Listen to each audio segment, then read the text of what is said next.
Hi, this is Maggie from Crafts the Charm. Thank you for stopping by my channel. I'm so glad you're here. Today I just want to change some of my Christmas decor for winter decor, and once all the Christmas stuff comes down, what I'm usually looking for is a minimalist sort of look.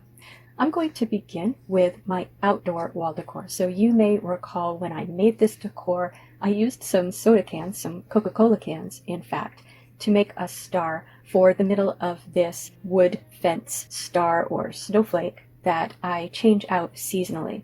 So what I'm going to do is a similar star, but there are some differences that I think you'll like. And so I'm just going to remove what's on there already, and I just attached all of this with wire. So I will be able to just untwist the wire and take it off and reuse it next year if I want to.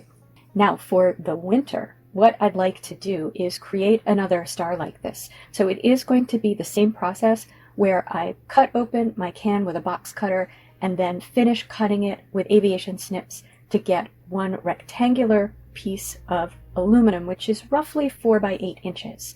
I do think that the Coca-Cola cans give me a slightly larger piece of aluminum than some of the other cans that I've used. I don't know if they're taller or if the curve is just in a different place.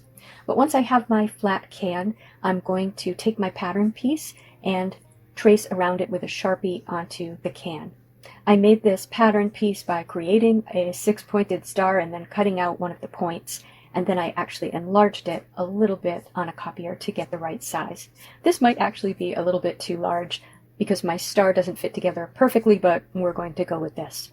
So I'm then going to cut it out with my aviation snips, and I'm going to cut some tabs or edges on all 4 sides with the snips.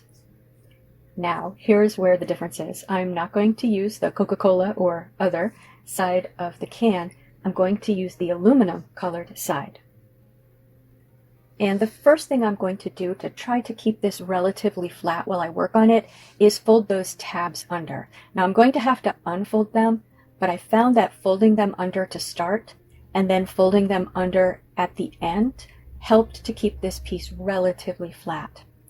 And now what I have here is I have 2 different pieces of metal decor. Both of these came from the Dollar Tree. And what I'm going to do is use these for texture for my star points. So I'm going to do 3 star points with this metal decorative piece with the sort of Moroccan look to it, and I'm going to do 3 on this pumpkin. And the way I'm doing this is I'm just putting the piece over the pattern and then using either end of my Sharpie to press down hard onto the metal piece. Now the patterns on the pieces are quite small, so I'm going to have to keep moving my aluminum piece. And I'm just doing my best to line it up. It doesn't have to be perfect. And one trick here is don't press down on any part where you already have some texture. That way you don't end up with overlapping texture.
And again, once I have a piece completely filled with texture, I fold those edges down again.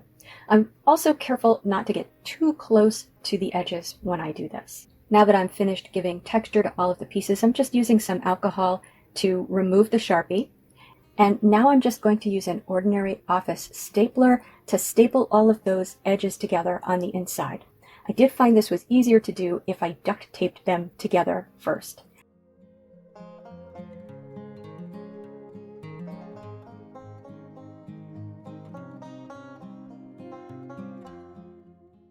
I used 2 staples to connect each pair of points together. I also found it was easier to keep this relatively flat if I put a little bit of duct tape across the back anywhere that it was curling up a bit. Now I'm going to paint the entire piece with Folk Art Home Decor chalk paint in Java. I did 1 coat of this, let it dry, and then just touched up anywhere where I could still see the aluminum through. And I did the top and the edges.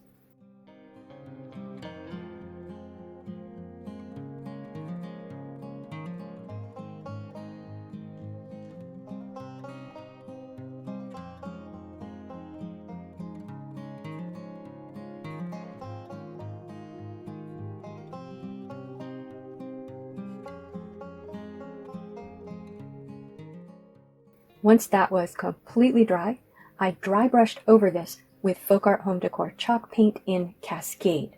So to do this, I got some paint on the paintbrush, and then I brushed most of it off, and then I dry brushed over the piece, trying to pick up the texture that I put on the pieces. I also went over the edges with the paint. Now I started out very light because you can always apply more paint. So I went around several times, and what I decided was to concentrate the paint a little bit more in the middle of the piece and have it go lighter towards the edges.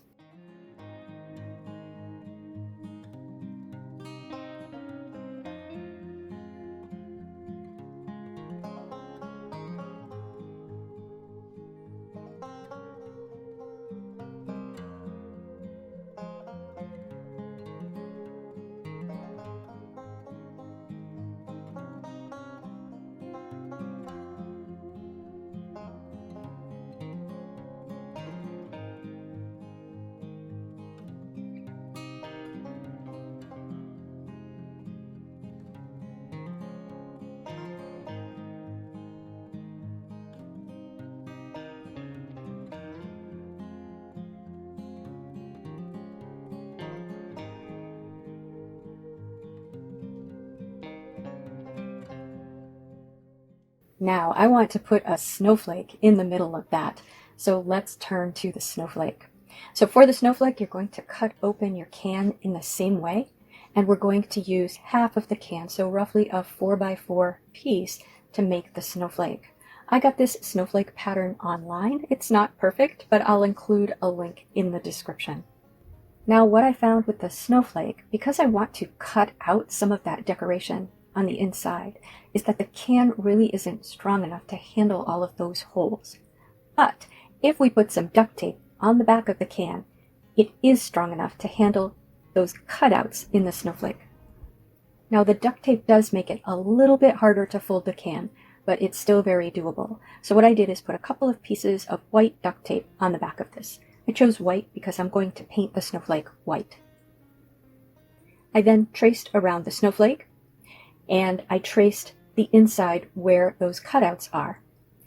I then cut the snowflake out with the aviation snips, and then I folded it, and at each fold I cut out the decorations on the inside. Now what's important with the folds is to make sure they all intersect in the middle.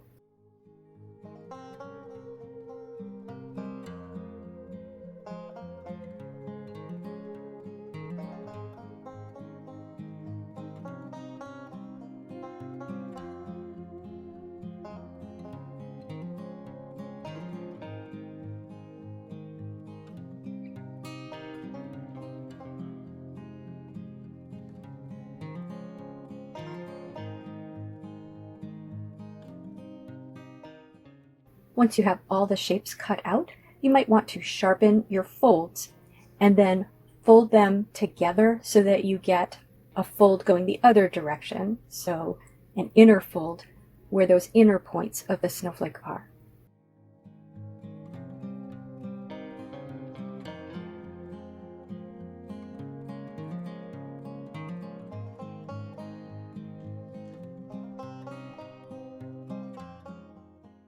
Now I'm going to paint my snowflake with Folk Art Home Decor chalk paint in Sheepskin.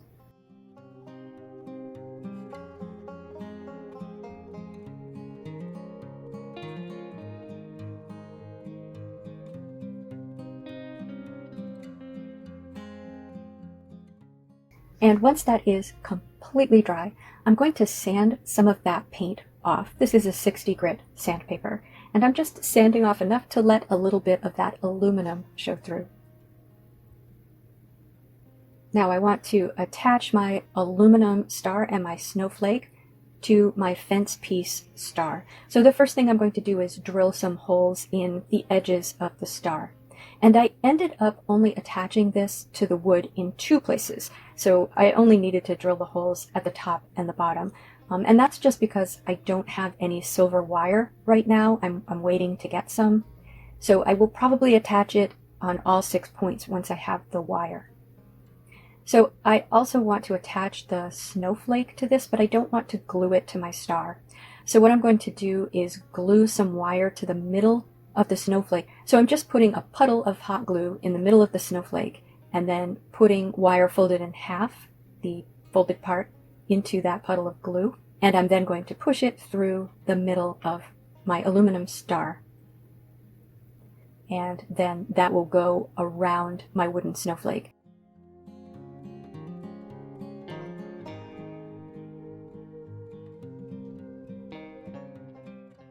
And then I'm taking some wire and putting it through the holes at the top and the bottom of my wire star, and then just twisting that around the back of the wood.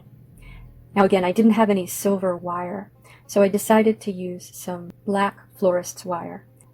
And then my wooden star or snowflake is painted with Folk Art Home Decor chalk paint in white Adirondack. So I just painted the wire that could show with that chalk paint to disguise it.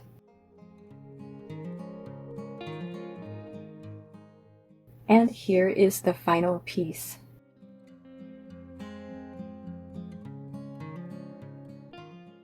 Now my second project couldn't be simpler. What I'm going to do is make some homemade air dry clay. So that is 2 parts baking soda to 1 part cornstarch and 1 part water. Stir that well, heat it over medium heat until it forms a clay. I used a 1/4 cup of baking soda and 1/8 cup of cornstarch and water. And I then just formed that clay into little beads. And I wanted to make these all different sizes. It was a challenge to make the tiny ones, but I just turned this clay into a whole lot of little white beads, and then I let those dry overnight.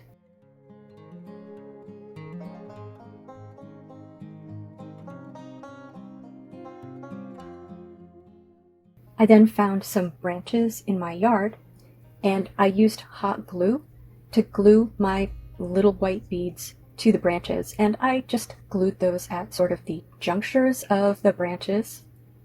I pre-glued some of them together into clusters, but it was really just as easy to attach them to the branches in groups. I then took that outside and I sprayed each branch with a matte sealant. And that's it for this project. I just put the branches in a glass vase and put them on my mantel. I would love to know what you think of these 2 projects. Please tell me in the comments. And if you like this video, please give it a thumbs up. If you enjoy this sort of content, please subscribe to Crafts That Charm. Thank you for spending time with me today. Take care.